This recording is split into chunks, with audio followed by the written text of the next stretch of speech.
بسم اللہ الرحمن الرحیم۔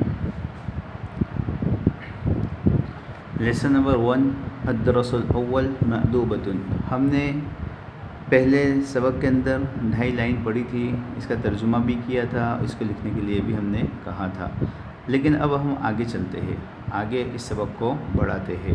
اب یہاں پہ ہمیں 3 لائن 3.25 لائن کو پڑھنا ہے، اچھی طریقے سے دھیان میں اس کا ترجمہ بٹھانا ہے اور ترجمے کے ساتھ ہمیں اس کو پڑھنا ہے۔ ترجمہ اس کا زبانی ہمیں یاد کرنا ہے۔ ہمیں پہلے عبارت کو دیکھ کے پڑھنا ہے، اس کے بعد ہمیں ترجمہ اس کا منہ پہ پڑھنا ہے۔ تو میں پڑھتا ہوں، آپ دیکھیے اس کو، پھر اسی طرح سے ہمیں یاد کرنا ہے، پھر اس کو اپنے نوٹ بک کے اندر بھی لکھنا ہے۔ بسم اللہ الرحمن الرحیم۔ ففرشنا فراشا نظیفا امام البیت۔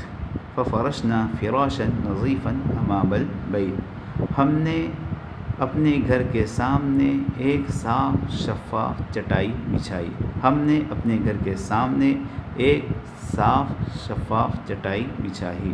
ووضعنا اباریک فیہا ماء لغسل الایدی۔ اور ہم نے ایک لوٹے میں ہاتھ دھونے کے لیے پانی رکھا، اور ہم نے ہاتھ دھونے کے لیے ایک لوٹے میں پانی رکھا۔ ووضعنا صابونا ومنشفۃ۔ اور ہم نے ایک صابن اور ایک تولیہ رکھا، اور ہم نے ایک صابن اور ایک تولیہ رکھا۔ وبسطت سفرۃ واسعہ۔ وبسطت سفرۃ واسعۃ۔ اور ایک کشادہ بڑا دسترخوان بچھایا، اور ایک بڑا یعنی کشادہ دسترخوان بچھایا۔ فحضر الناس۔ فحضر الناس۔ بس لوگ حاضر ہوئے، لوگ آئے۔ فاستقبلہم اخی۔ فاستقبلہم اخی۔ میرے بھائی نے ان سب کا استقبال کیا، ویلکم کہا۔ وقلنا۔ اور ہم نے کہا، مرحبا وجلسوا قلیلا۔ اور ہم نے کہا کہ آپ کا آنا مبارک ہو، مرحبا آپ کا آنا مبارک ہو، وجلسوا قلیلا آپ تھوڑی دیر تشریف رکھیے، آپ تھوڑی دیر تشریف رکھیے۔ وحضر الطعام۔ اور کھانا لایا گیا، یعنی کھانا سامنے دسترخوان کے اوپر رکھا گیا۔ فجلس الضیوف حول السفرۃ۔ پس لوگ فجلس الضیوف حول السفرۃ۔ پس وہ لوگ دسترخوان کے ارد گرد بیٹھ گئے، پس لوگ دسترخوان کے ارد گرد بیٹھ گئے۔ قدمنا الرغیف الحار۔ پھر ہم نے گرم گرم روٹیاں، والخضر اور سبزیاں، والرز اور چاول، فی صحون پلیٹ میں رکھا۔ قدمنا الرغیف الحار والخضر والرز فی صحون۔ اور ہم نے گرم گرم روٹیاں اور سبزیاں اور چاول پلیٹ میں رکھے۔ فسمى اللہ۔ بس ان لوگوں نے اللہ کا نام لیا۔ وأكلوا برغبة۔ اور خوشی کے ساتھ، مزے کے ساتھ کھانا شروع کیا۔ یہ اس کا ترجمہ ہوا۔ یہ ترجمے کو ہمیں اچھی طریقے سے یاد کرنا ہے، اور اسی طریقے سے ہمیں اپنی نوٹ بک کے اندر پہلے عبارت لکھنا ہے، اور پھر یہ جس طرح سے کتاب میں لکھا ہوا ہے اس طریقے سے عربی کو لکھنا ہے، اور پھر ہمیں اس کے نیچے کیا، اس کا ترجمہ، اس کی میننگ لکھنا ہے۔ جس طریقے سے میں نے یہاں پہ لکھا ہوا ہے اسی طریقے سے ہم نے اپنی نوٹ بک کے اندر بھی لکھنا ہے۔ دیکھو یہاں پہ، پھر ہم نے گھر کے سامنے ایک صاف شفاف چٹائی بچھائی۔ پھر ہم نے گھر کے سامنے ایک صاف شفاف چٹائی بچھائی، اور ہم نے ہاتھ دھونے کے لیے ایک لوٹے میں پانی رکھا، اور ہم نے ایک صابن، ایک تولیہ اور ایک بڑا دسترخوان بچھایا۔ پس لوگ آئے اور میرے بھائی نے ان کا استقبال کیا، اور ہم نے کہا کہ آپ کا آنا مبارک ہو، آپ تھوڑی دیر بیٹھیے، اور کھانا لایا گیا، اور مہمان دسترخوان کے ارد گرد بیٹھ گئے، اور ہم نے گرم گرم روٹیاں اور سبزیاں اور چاول، یعنی طرح طرح کے کھانے پلیٹ میں رکھے۔ پس انہوں نے اللہ کا نام لیا، اور کھانا خوشی سے شروع کیا۔ اس طریقے سے ترجمہ ہمیں اپنی نوٹ بک کے اندر یہاں سے لے کے یہاں تک کا ترجمہ ہمیں اپنی نوٹ بک کے اندر لکھنا ہے۔ اسی طریقے سے عربی کو، یہ جو عربی اس کتاب کے اندر دیا گیا ہے، فقرہ نمبر 2، پہلے فقرے کے اندر ہم نے پڑھ لیا، دوسرا فقرہ ہے اس کو ہمیں اپنی نوٹ بک کے اندر عربی لکھنا ہے، اس کے بعد ہمیں جس طرح سے نوٹ بک میں اردو لکھا ہوا ہے اس کی میننگ ہمیں اردو میں لکھنا ہے۔ اس کے ساتھ ہمیں دوسرا کام ایک اور کرنا ہے، جیسا ہم نے پہلے سبق کے اندر کھانے کی دعا پڑھی تھی، تو اس سبق کے اندر ہمیں کھانے کے درمیان میں دعا یاد نہ پڑی، کھانے سے پہلے ہم نے دعا نہیں پڑھی، کھانے کے درمیان میں ہمیں دعا یاد آئی ہے، تو اب ہم کیا کریں، تو ہم اس دعا کو پڑھیں گے۔ یہاں پہ لکھا ہوا ہے شروع میں دعا پڑھنا بھول جائے، یعنی کھانا کھانے سے پہلے ہم نے دعا نہیں پڑھی، ہم بھول گئے، کھانا شروع کر دیا، اب ہمیں کھانے کے درمیان میں یاد آیا کہ ہم نے دعا تو نہیں پڑھی، تو اب ہمیں کیا کرنا ہے، تو یہ دعا پڑھنا ہے۔ کون سی دعا ہے؟ دیکھو بہت آسان ہے، بہت اچھی ہے۔ بسم اللہ اولہ و آخرہ، بسم اللہ اولہ و آخرہ، یہ دو چھوٹے سے جملے ہیں، ہمیں اس کو یاد کرنا ہے، اور کھانے کے درمیان میں دعا یاد آئے تو ہمیں اس کو پڑھنا ہے۔ یہ دعا ہے۔ اب یہ اس کا ترجمہ میننگ ہے، میں اللہ تعالیٰ کے نام سے شروع اور اخیر میں کھانا کھاتا ہوں، لڑکی ہو تو کھاتی ہوں، میں اللہ تعالیٰ کے نام سے شروع اور اخیر میں کھانا کھاتا ہوں، یہ ہمیں ایک دعا یاد رکھنی ہے۔ اس کے ساتھ ہی ہمیں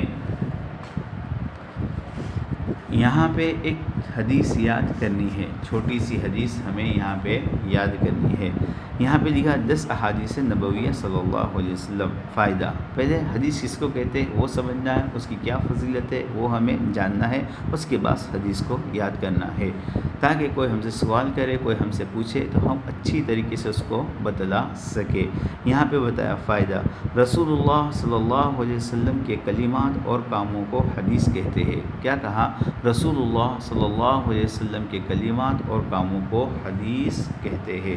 یہ سب سے پہلے ہمیں جاننا ہے کہ حدیث کس کو کہتے ہیں، تو حدیث کہتے کس کو، کہ رسول صلی اللہ علیہ وسلم کے کلمات یعنی جو زبان سے نکلے ہوئے الفاظ ہیں ان کو کلمات کہیں گے، کلمات، اور کاموں کو یعنی جن کاموں کو اللہ کے نبی صلی اللہ علیہ وسلم نے کیا ان کاموں کو، کلمات اور کاموں کو حدیث کہتے ہیں۔ تو حدیث کا ترجمہ معلوم پڑ گیا کہ رسول صلی اللہ علیہ وسلم کے کلمات اور کاموں کو حدیث کہتے ہیں۔ جس طرح قرآن کریم کا علم حاصل کرنا ضروری ہے، اسی طرح حدیث شریف کا علم حاصل کرنا بھی ضروری ہے۔ جس طرح سے ہم قرآن کریم کو سیکھتے ہیں، پڑھتے ہیں، اس طرح سے حدیث شریف کو بھی سیکھنا چاہیے، کیونکہ حدیث شریف قرآن کریم کی شرح ہے، یعنی جس طرح سے قرآن کریم ہے اسی طرح سے قرآن کریم کا ترجمہ جو میننگ ہے اس کو حدیث شریف میں اور زیادہ وضاحت سے سمجھایا گیا ہے، تاکہ اچھی طریقے سے ہم اس کو سمجھ سکیں۔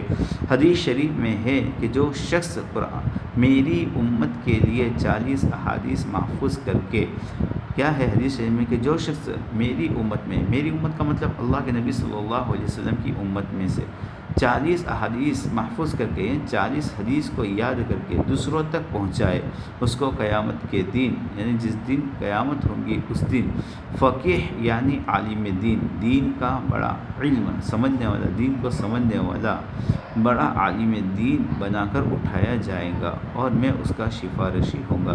کہ اللہ کے نبی صلی اللہ علیہ وسلم فرمایا جو شخص میری امت میں 40 احادیث کو یاد کرے، کیا کرے؟ سب سے پہلے بتلایا کہ یاد کر کے محفوظ کر لیں، یاد کر لے، پھر دوسروں تک پہنچائے، تو اللہ کل قیامت کے دن جس نے یہ کام کیا ہے اس کو عالم دین بنا کر اٹھایا جائے گا، اور میں اس کا سفارشی، یعنی اللہ کے نبی صلی اللہ علیہ وسلم اس کی سفارش فرمائیں گے۔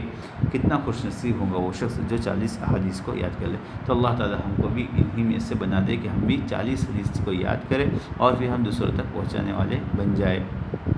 پہلی حدیث، الدین یسر، دین آسان ہے۔ ترجمہ کیا ہے؟ الدین یسر، یہ ہمیں یاد کرنا ہے، یہ دین ہے، یہ حدیث ہے۔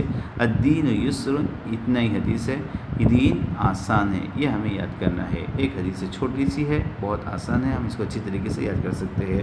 الدین یسر، دین آسان ہے۔ ترجمہ، نمبر 1، ہمارا دین یعنی مذہب اسلام ہے۔ نمبر 2، اسلام بہت آسان مذہب ہے۔ نمبر 3، ہر شخص اسلام پر چل سکتا ہے۔ نمبر 4، ہم سب کو اسلام پر چلنا چاہیے۔ یہ 4 اس کی تفسیر ہے۔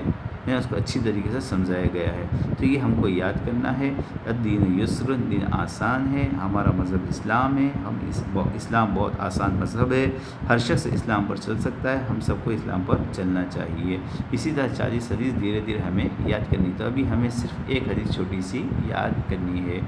اللہ ہم کو یاد کرنے کی توفیق عطا فرماوے۔ اس کے بعد ہمیں ایک اسلامی سوال جواب جو ہم نے پہلے سبق کے اندر پڑھا، اور اسی طریقے سے ہمیں اس سبق کے اندر بھی ہمیں کیا کرنا ہے، دوسرا سوال جواب یاد کرنا ہے۔ دوسرا سوال کہ اسلام کیا سکھاتا ہے؟ اسلام کیا سکھاتا ہے؟ جواب، اسلام سکھاتا ہے کہ اللہ ایک ہے، وہی عبادت کے لائق ہے، حضرت محمد صلی اللہ علیہ وسلم اللہ کے بندے اور اس کے رسول ہے۔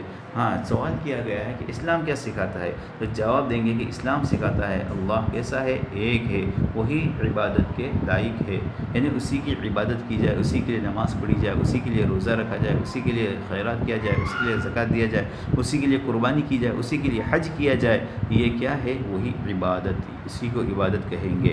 اور حضرت محمد صلی اللہ علیہ وسلم کون ہے؟ تو جاننا ہے کہ وہ اللہ کے بندے اور اس کے رسول ہے، رسول یعنی اللہ کا بھیجا ہوا، سمجھ میں آئے؟ تو اللہ کے بندے اور اس کے رسول ہے۔ یہ ایک سوال اور جواب ہمیں یاد کرنا ہے، ایک حدیث یاد کرنا ہے، اور اسی طرح ایک دعا بھی یاد کرنا، اور سبق کا ترجمہ میننگ جو ہم نے ابھی پڑھا اس کو پڑھنا بھی ہے اور لکھنا بھی ہے، یاد کر کے رکھنا ہے۔ فقط والسلام۔